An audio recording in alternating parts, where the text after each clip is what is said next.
As the United States continues to transition back toward great power competition, there are now a long list of weapons in active development that need to do much more than just strike targets on the battlefield. They also need to send a potent deterrent message to American adversaries, as the nation now finds itself in something of a 21st century Cold War, one that's far more complex and maybe even more dangerous than the conflict that came to define geopolitics through the latter half of the 20th century. In this new Cold War, the US has not one, but two nuclear-armed rivals, both seemingly or openly intent on doing away with the Western world's rules-based order in favor of a return to good old-fashioned imperialism, where your right to take territory from another nation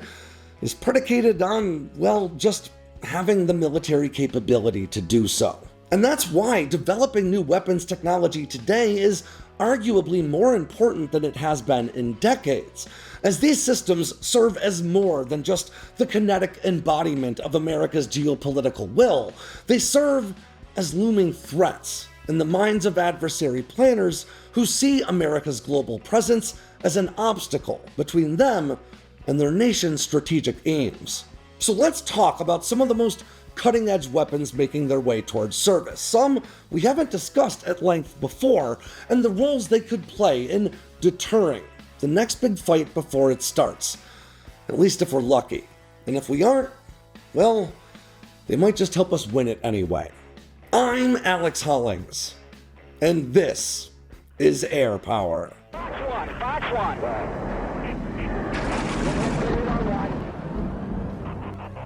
Now, we spend a lot of time on this channel talking about new weapons and military systems making their way towards service. And while repetition can be a necessary part of explaining how these platforms work and how they're integrated into the broader defense apparatus,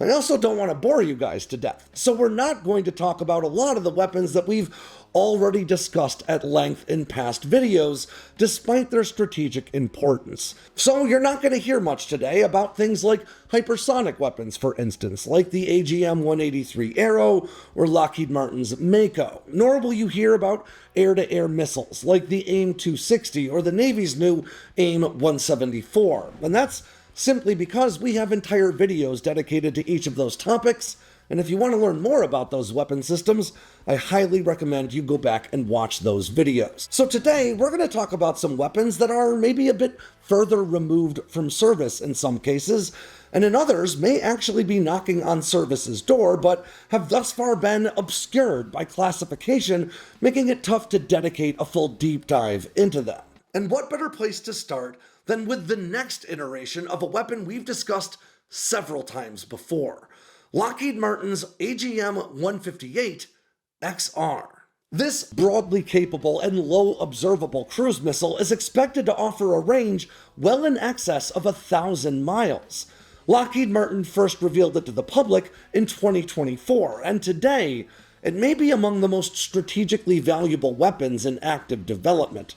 Now, we've spoken at length on this channel before about Lockheed Martin's AGM-158 family of JASSM cruise missiles, which include the AGM-158 JASSM, or Joint Air-to-Surface Standoff Missile, the AGM-158B JASSM-ER, or Extended Range, and the AGM-158C Long-Range Anti-Ship Missile, or LRASM. Now, the LRASM has the same 230 or so mile range as the original JASSM, but carries much more capable onboard guidance and target acquisition capabilities to allow these weapons to hunt enemy warships over the open ocean like a pack of high explosive wolves. These are among the most advanced and capable weapons in the US arsenal, thanks not just to their range and stealth, but their advanced guidance capabilities that include jam-resistant GPS-assisted inertial navigation that transitions over to an onboard infrared electro-optical seeker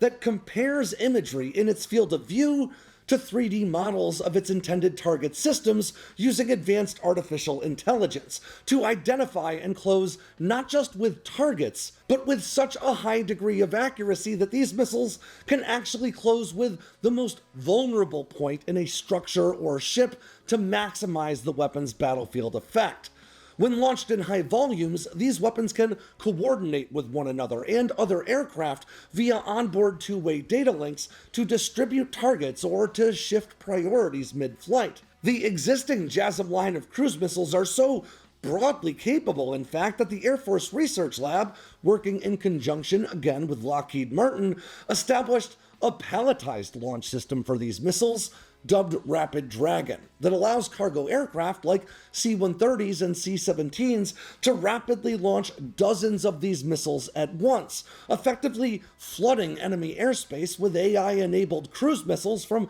outside the reach of even the most advanced enemy air defenses. But even the 600 or so mile range offered by the JASSM-ER is not always enough to engage high-value targets while keeping the launching aircraft outside the reach of enemy air defenses. And that's where Lockheed Martin is stepping in with their AGM-158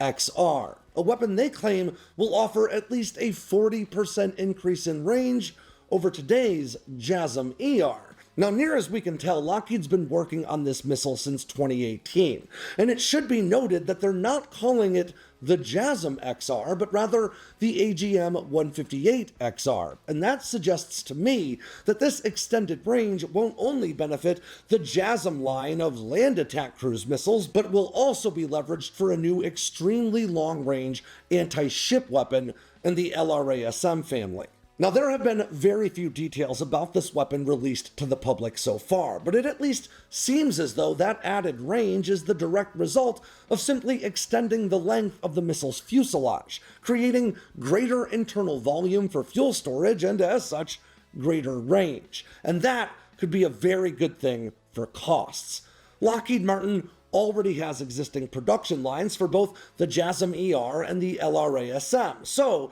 adding new production lines for an extreme range iteration of either of these missiles that share many common components across the entirety of production would be significantly cheaper than standing up an entirely new production line for an entirely new cruise missile that can offer 1,000-mile ranges. And assuming this weapon does maintain the same exterior dimensions aside from length as previous iterations from the JASSM family of cruise missiles, well,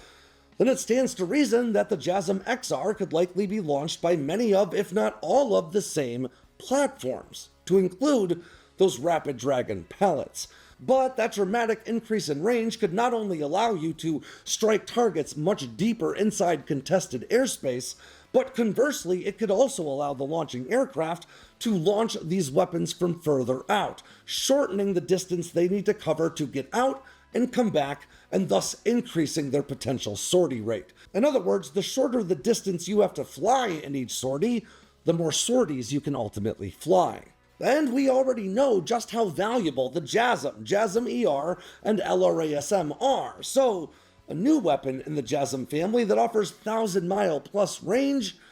is a very big deal.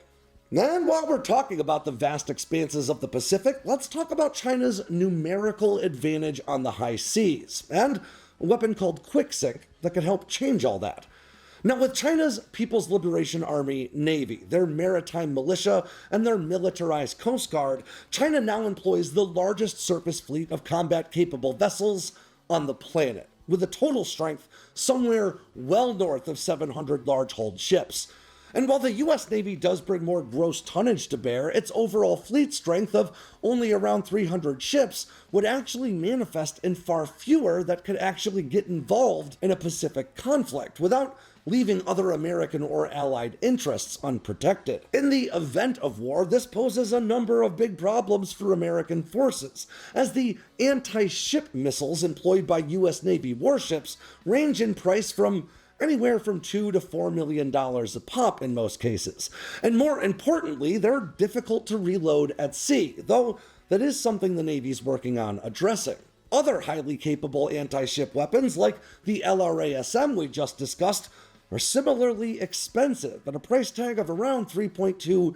million apiece. Now, there are certainly circumstances that justify this high cost, but at scale, the US runs the risk of losing a war of financial attrition against China if these are the only sorts of anti-ship weapons employed in such a fight. To put it plainly, the United States needs a highly effective but much lower cost solution to this ship problem. And that's exactly what the Air Force Research Lab had in mind when they kicked off development on Quicksync, which is a novel new weapon that's mostly made up out of existing hardware, just assembled and leveraged in a highly effective new way. Quicksync is just a good old-fashioned JDAM, or Joint Direct Attack munition, that's been modified for anti-ship warfare. And if you're already familiar with JDAMs, then you probably already have a sense of what makes Quicksync such a cost-effective option. But for those who aren't in the know, JDAMs are GPS-assisted inertial navigation kits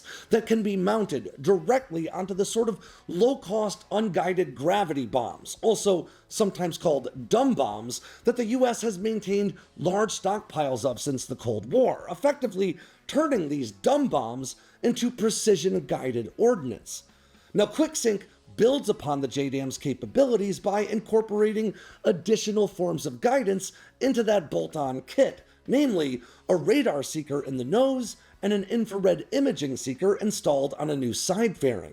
As a result, while JDAMs are limited to striking stationary targets at set coordinates, Quicksync uses the JDAM guidance kit only to get into the general vicinity of a known target ship before transitioning over to its radar and infrared sensors to identify the target vessel, calculate its course and rate of travel, and plot its terminal guidance to a specific point alongside the hull of the ship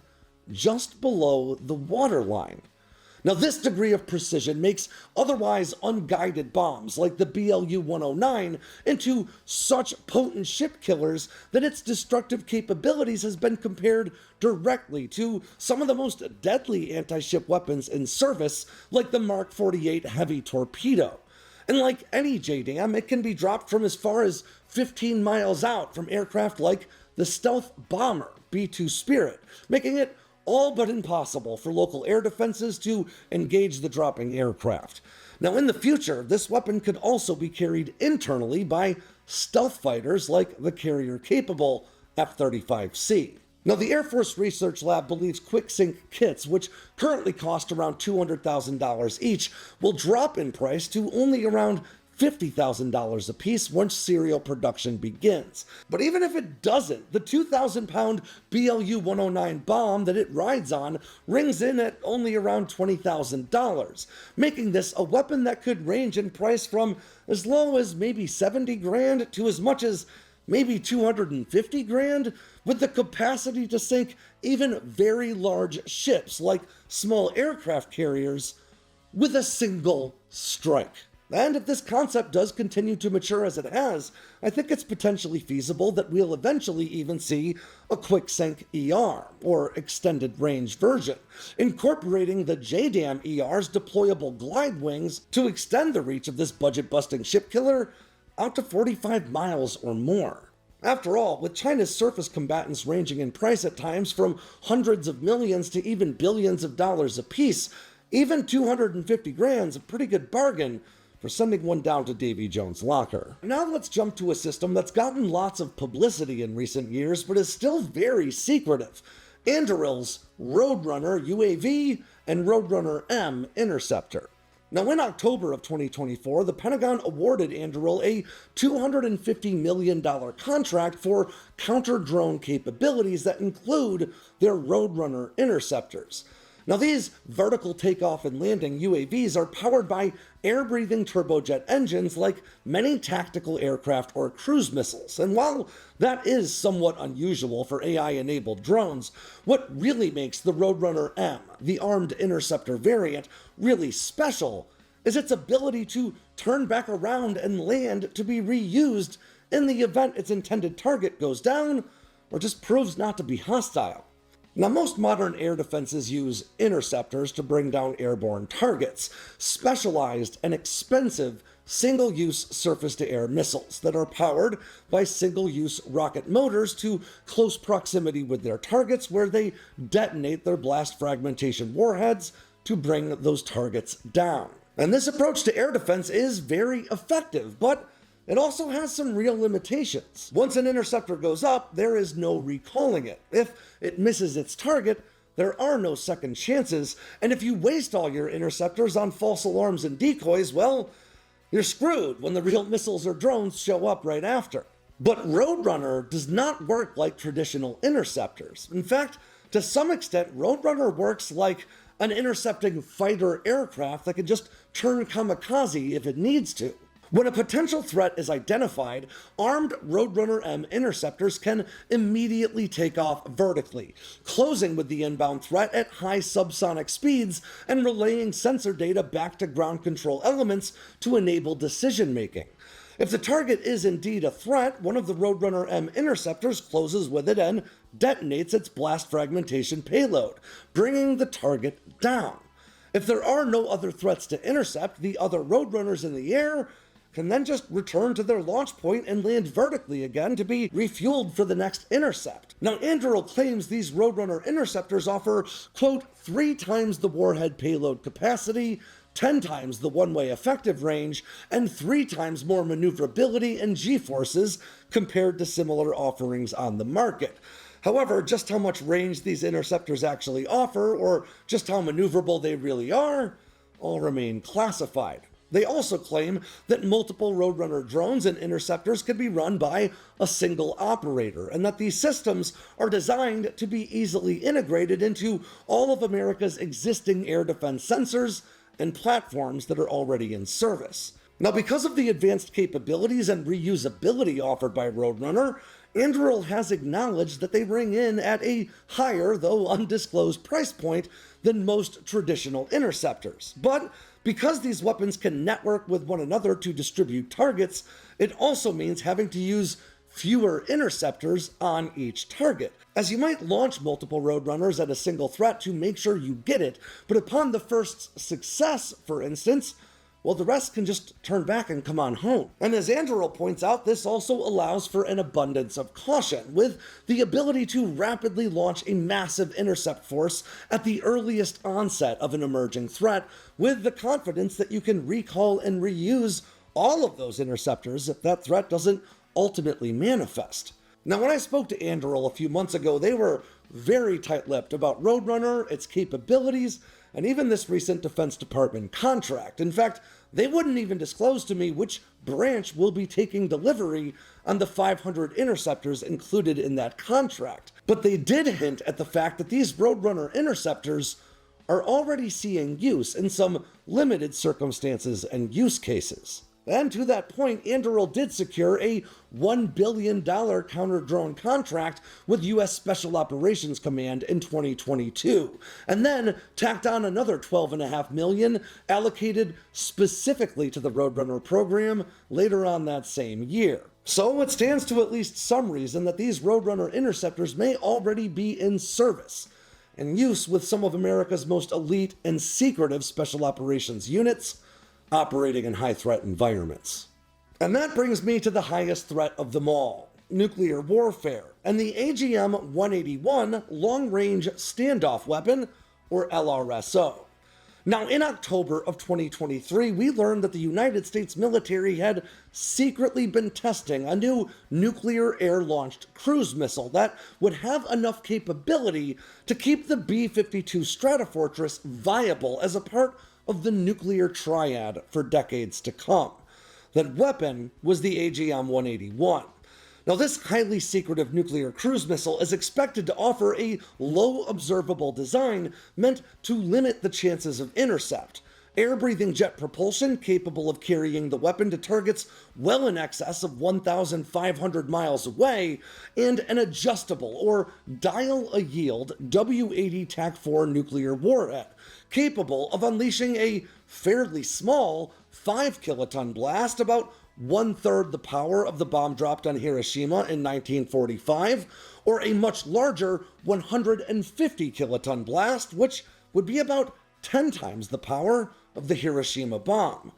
Now, the LRSO is slated to replace America's aging fleet of AGM-86B air-launched cruise missiles, also known as ALCMs. Now, these weapons have been in service since 1982, and as such are just considered to be a lot less survivable than more modern cruise missiles. Now, development began on the LRSO in 2017, and by the fall of 2023, it was reported that the weapon had successfully completed 9 test flights and was actually maturing ahead of schedule, something pretty uncommon for secretive defense acquisitions.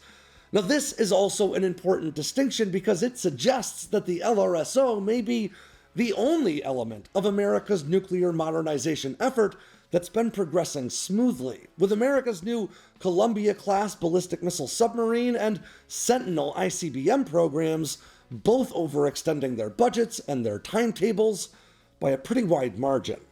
Now, this weapon is being designed primarily to serve as the long-range portion of the airborne leg of America's nuclear triad, alongside the B-21 Raider, which could carry these munitions or larger nuclear gravity bombs like the B-83 or different iterations of the B-61. But the Defense Department also hasn't ruled out the possibility of fielding a conventionally armed variant of the AGM-181 for more tactical strikes. Like the Sentinel ICBM program, the pressing need and strategic value of the LRSO program is less about fielding a new capability and more about maintaining a strategically important capability in the face of advancing technologies and, in some cases, obsolescence. The AGM-86 in service today was originally envisioned as operating just into the 1990s, when it was supposed to be replaced by the even longer-ranged and much stealthier AGM-129 air-launched cruise missile, also known as the ACM, which first entered service in 1990. But after the fall of the Soviet Union in 1991, concerns about nuclear war diminished, and by the mid-2000s, the decision was made to retire all of America's new and most expensive AGM-129s and reduce the nation's overall stockpile of nuclear cruise missiles to only around 528 or so, all of which would be made up of dated AGM-86s. Now, like the Minuteman III ICBM, lifetime extension efforts have aimed to keep the AGM-86 viable in the modern era, but this weapon has simply reached the limits of its upgradability. The LRSO's total range, top speed, and estimated radar return all remain classified. But it looks as though this weapon is already ready for service, and it's just waiting for those new warheads to be stuffed into their noses. And with that ends yet another edition of Air Power from Sandboxx News. I'm Alex Hollings. Make sure to swing by sandboxnews.com today and every day for all the latest in news, entertainment, and motivation from all around the force. If you got anything out of today's video, make sure to click like and subscribe down below, and leave me a comment so I know what I should cover next. And of course, don't forget to tap on that bell icon so you never miss a drop from Sandboxx News.